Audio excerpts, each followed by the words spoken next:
थोकहनिंगदबा थौदोक अमा अनि थोख्रबसु ngarang mikhalda masing yamlaba voter sing thoraktuna mikhalda saruk yakibagidamag BJP Manipur Pradesh ki President A Sardana thagatpa phongdurakli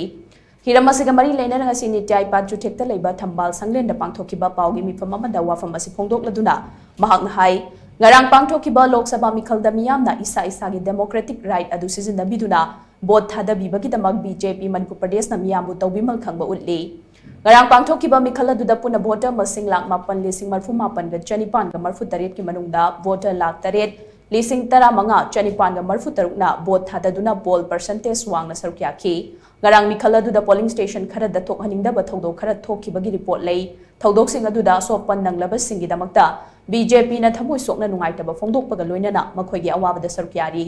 asigumba laibak thiba thodok sing asi makhataba mikhal sing da thoktanaba BJP gi maikedi gi appeal tawri democracy chatpa laibak amagi festival ni hairiba mikhal asida miyamna sarukya biduna achauba mai pakpa mikhal ama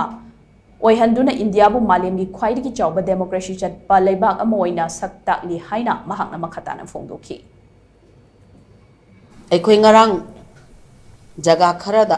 ꯅꯨꯡꯉꯥꯏꯇꯕ ꯑꯩꯈꯣꯏꯒꯤ ꯊꯧꯗꯣꯛ ꯈꯔ ꯊꯣꯛꯏ ꯍꯥꯏꯔꯤꯕ ꯅꯨꯡꯉꯥꯏꯇꯕ ꯊꯧꯗꯣꯛꯁꯤꯡ ꯑꯗꯨ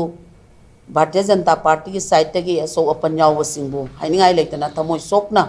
ꯑꯋꯥꯕ ꯁꯔꯨꯛ ꯌꯥꯖꯔꯤ ꯂꯣꯏꯅꯅ ꯑꯩꯈꯣꯏ ꯊꯧꯗꯣꯛ ꯑꯁꯤꯕꯨ ꯊꯣꯛꯍꯜꯂꯤꯕ ꯑꯁꯤ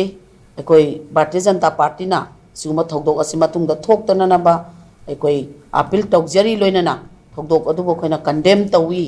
हाइबसिमा भारतीय जनता पार्टी की साइडतगी थमजरी अदुबो लोइनाना एकोई सिगुम्बा मयामना फेस्टिवल ऑफ डेमोक्रेसी हाइदना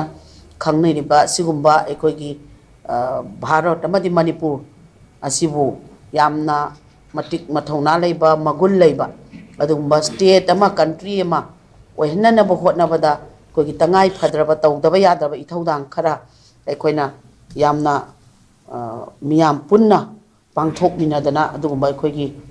ꯏꯂꯦꯛꯁꯟ ꯑꯁꯤꯕꯨ ꯑꯆꯧꯕ ꯃꯥꯏ ꯄꯥꯛꯄ ꯑꯃ ꯑꯣꯏꯍꯟꯕꯤꯕꯒꯤꯗꯃꯛꯇꯁꯨ ꯚꯥꯔꯇꯤꯌꯥ ꯖꯅꯇꯥ ꯄꯥꯔꯇꯤꯒꯤ ꯁꯥꯏꯠꯇꯒꯤ ꯊꯣꯏꯗꯣꯛ ꯍꯦꯟꯗꯣꯛꯅ ꯑꯩ ꯊꯥꯒꯠꯄ ꯐꯣꯡꯗꯣꯛꯆꯔꯤ